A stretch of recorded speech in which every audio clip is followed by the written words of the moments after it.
பிரதமர் நரேந்திர மோடிக்கு நன்றி தெரிவித்து தேமுதிக பொதுச் செயலாளர் பிரேமலதா கடிதம் எழுதியிருக்கிறார். இது தொடர்பான விவரங்களோடு இணைகிறார் செய்தியாளர் சுபாஷ். கடிதத்தில் என்னென்ன விஷயங்கள்லாம் குறிப்பிடப்பட்டிருக்கு?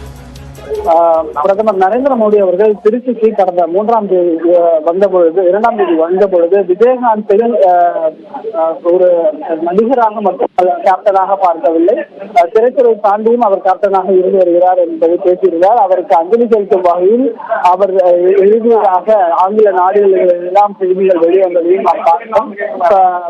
கடந்த 28ஆம் தேதி விஜயகாந்த் மறைவுக்கு அன்றைய தினம் ஒரு கருத்து நாளாக இருந்ததாக பிரேமலதா விஜயகாந்த் தனது கடிதத்தின் மூலமாக பிரதமருக்கு சொல்லி இருக்கிறார்.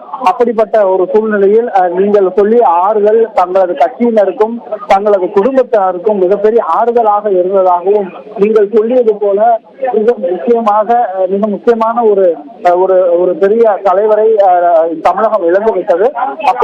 அப்படிப்பட்டவருக்கு நீங்கள் எவ்வளவு பேர் மத்தியில் அவருக்கு அஞ்சலி செலுத்தியது உண்மையிலேயே பெருமை அளிக்கக்கூடியதாகவும், உங்களுக்கும் விஜயகாந்த் அவர்களுக்கும் அதாவது கேப்டன் அவர்களுக்கும் இருந்த அந்த நட்புணர்வு, அரசியல் தாண்டிய நட்புணர்வு எந்த அளவிற்கு இருக்கின்றது என்பதை இதன் மூலம் தெரிந்து கொண்டதாகவும் பிரேமலதா விஜயகாந்த் அந்த கடிதத்தில் பிரதமர் எழுதிய கடிதத்தில் தெரிவித்திருக்கிறார்.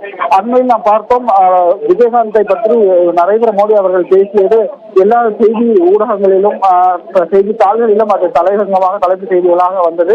அதற்கு இடைப்பட்ட வேளையில் தற்போது அதற்கு நன்றி தெரிவிக்கும் விதமாக பிரேமலதா விஜயகாந்த் நரேந்திர மோடி அவர்களுக்கு பிரதமர் அவர்களுக்கு இந்த கடிதம் எழுதியிருப்பதும் முக்கியத்துவமாக பார்க்கப்படுகிறது. எதிர்வரக்கூடிய நாடாளுமன்ற தேர்தலுக்கான கணக்கீடுகளும் இதில் உள்ளே இருந்தே பார்க்க வேண்டிய ஒரு கட்டாயத்தில் இருக்கிறது.